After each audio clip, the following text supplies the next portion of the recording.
The Andean cat is the rarest and most endangered cat in the world. It lives at the top of fragmented mountain ranges and has a very selective diet. Very few people have ever seen it.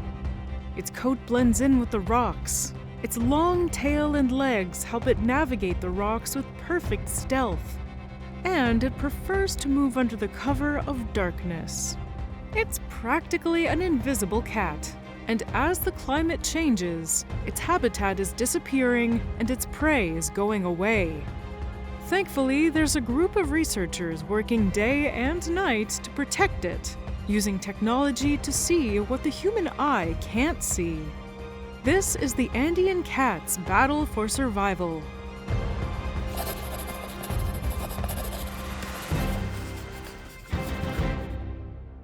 Hi, I'm Danielle Dufault, and you're watching Animalogic. Today, we're looking for an Andean cat in the immensity of the Andes. With fewer than 2,000 living individuals, this is the rarest cat in the world, and it lives in some of the most remote and vast places on Earth. Many of the top researchers working on this cat have never seen one alive, despite spending years in the mountains. Finding an Andean cat in the Andes is like finding a needle in a haystack. But even though running into this cat is almost impossible, every day we're learning more about them. Across South America, researchers are getting creative and using all the technological tools at their disposal to understand this cat without having to interact with it directly. We're going to meet two of them to see what we're still learning about Andean cats. But let's start with what we already know for sure. First of all, what is an Andean cat?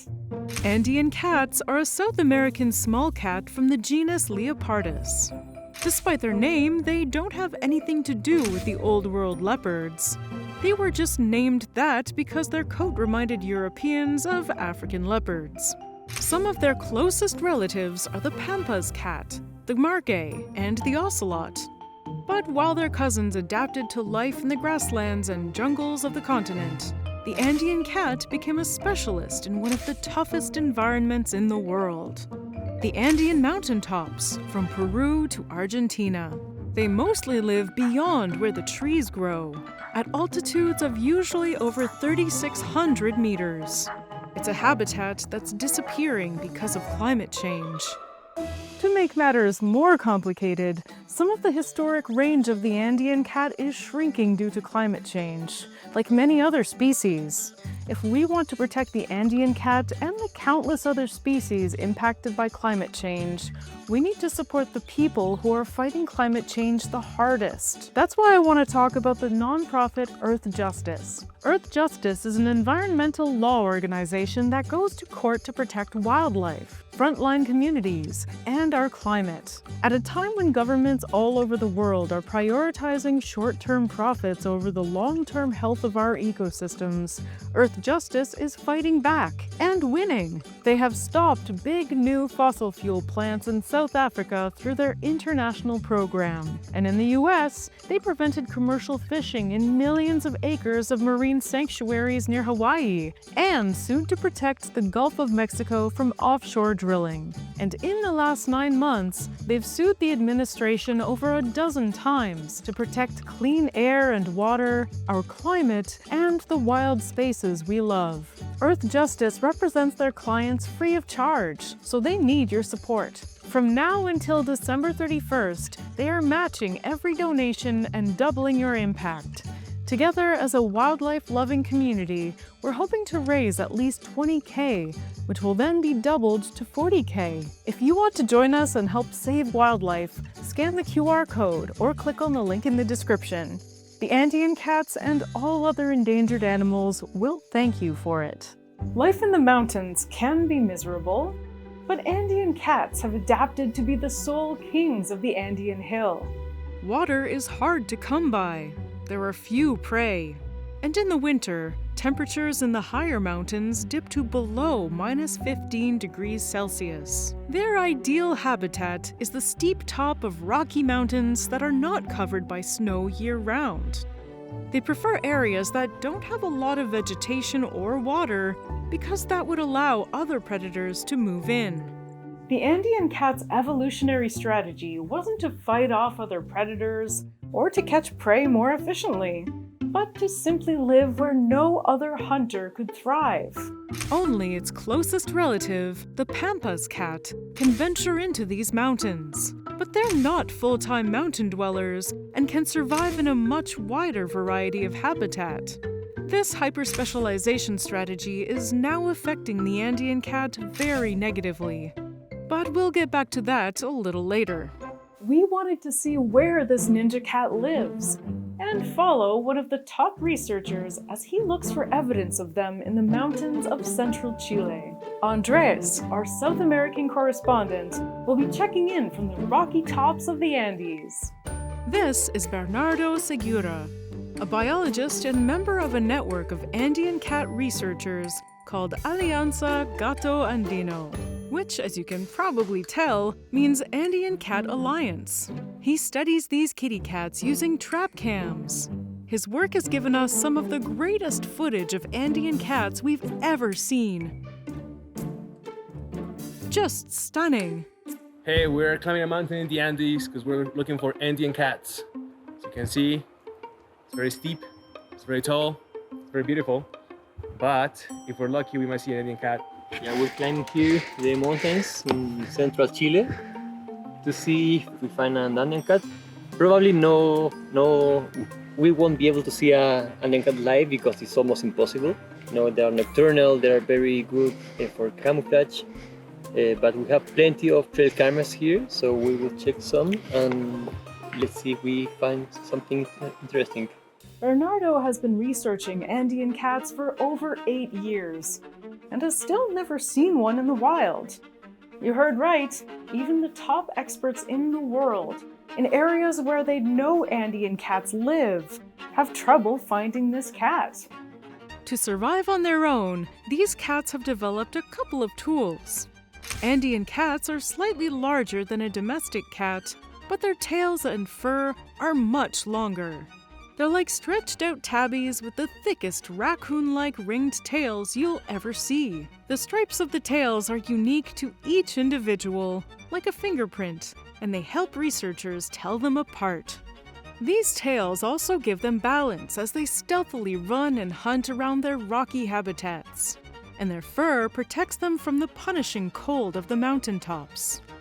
Thanks to these features, they can sneak up on prey like ninjas and kill it before they know an Andean ghost is there. But being able to hunt in these habitats is just half of the equation. The other half, the most important half, is its prey. For the Andean cat, one species makes up the vast majority of its diet and is crucial to its survival. Meet the viscacha. This little cutie, famous for always looking sad, disappointed, and needing a nap, is another mountaintop specialist. Although they look like depressed bunnies, they're actually rodents, closely related to the chinchilla. In colder areas, animals tend to look like orbs. Exposed skin and large extremities make them lose heat very quickly. So the idea is to have as little surface relative to mass as possible. But when your predator is a mountain ninja cat, being able to hear it stalk you is more important than being efficient at staying warm. Without the large ears, they'd be very warm inside the cat's belly. Viscachas live in colonies, and at the first sign of danger, they communicate using high-pitched calls to alert each other of the presence of an Andean cat. Much like with Andean cats, a lot of what we know about viscachas and its natural habitat comes from observations on trail cams, like the ones Bernardo uses. Can you see the trail camera? The job of a researcher has its pros and cons. The landscapes are beautiful, there's always a chance of seeing something amazing every time you're in the field, and you get to expand humanity's knowledge based on your observations. But it also means going through tons of data, which isn't always what you're looking for. And yet, you can still find amazing things you didn't know you were looking for. like this viscacha and this hawk. I have like 100. There was a rabbit over there. In this area we have like 100 cameras. In other places we have like 50. So we have a lot of trail cameras, and it's really interesting because the trail cameras are like eyes in the field that are working 24/7. So we have a lot of incredible footage of Andean cats, also from condors, from birds, lizards, to other mammals like cougars. So we have so many eyes in the field working 24/7, and I think that is awesome.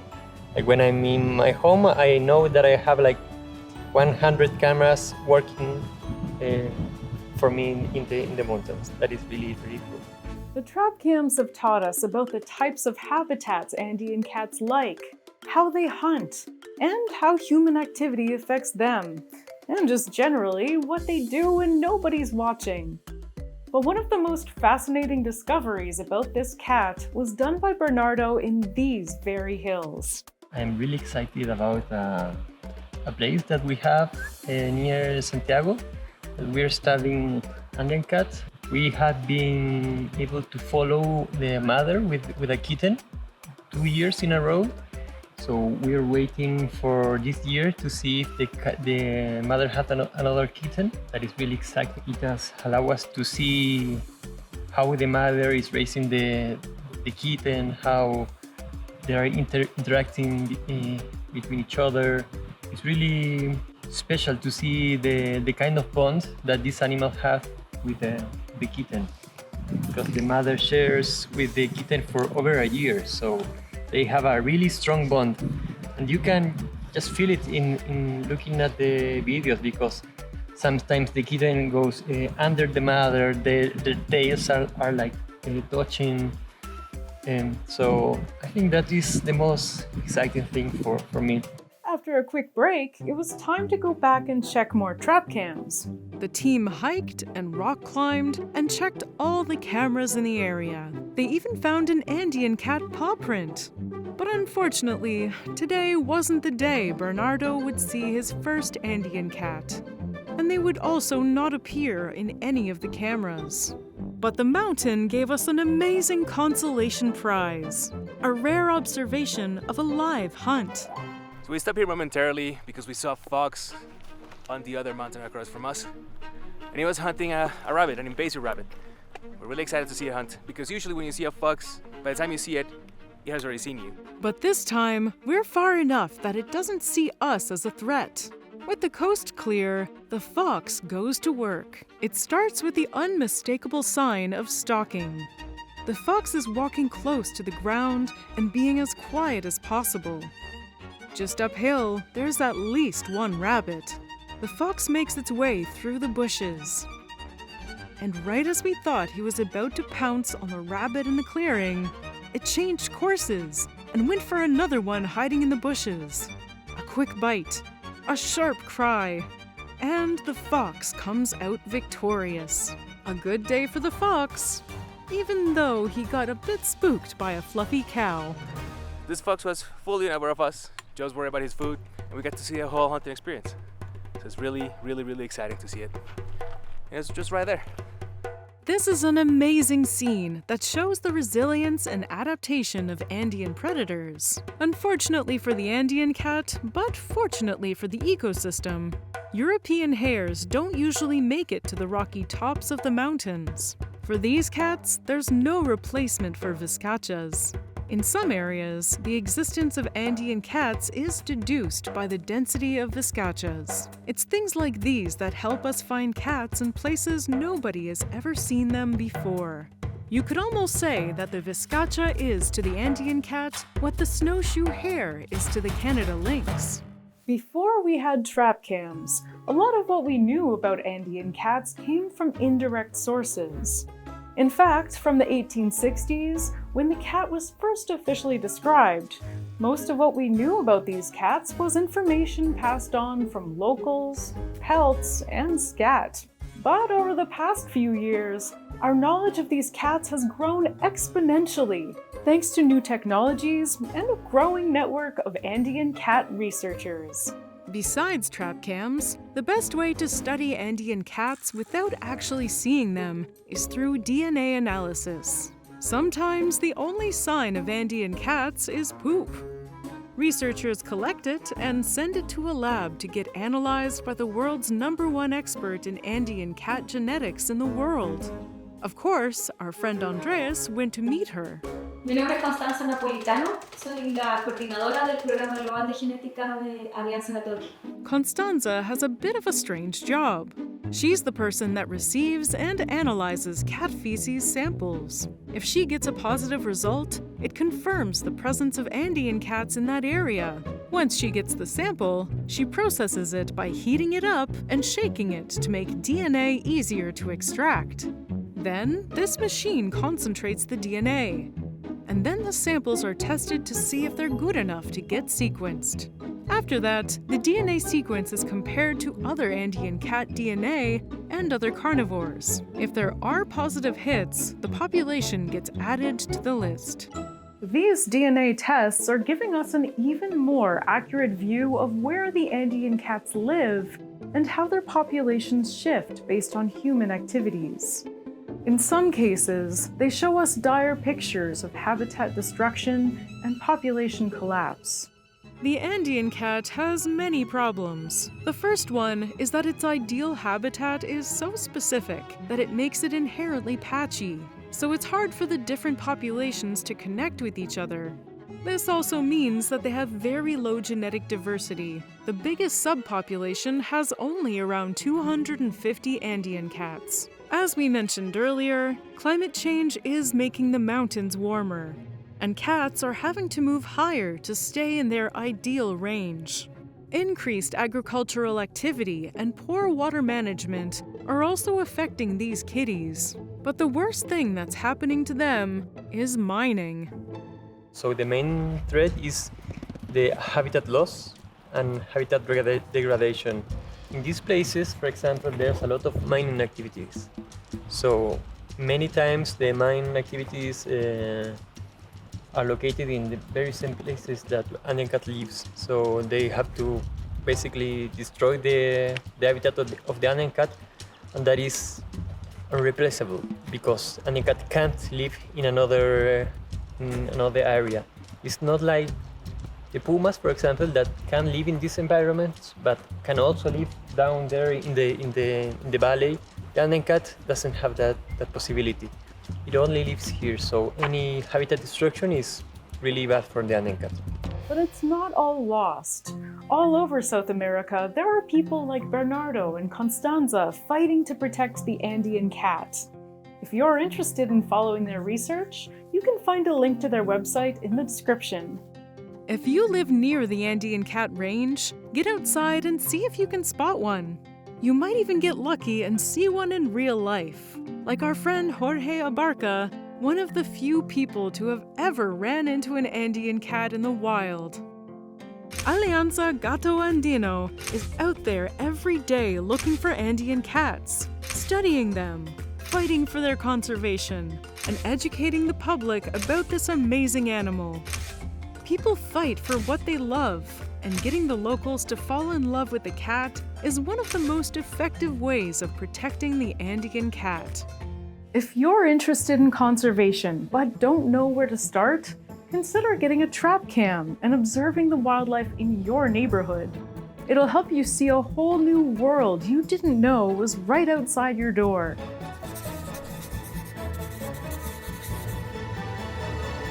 So what should we talk about next? Please let me know in the comments, and don't forget to subscribe for new episodes every week. And please, check out Earth Justice to help protect wildlife all over the world. Thanks for watching. See ya!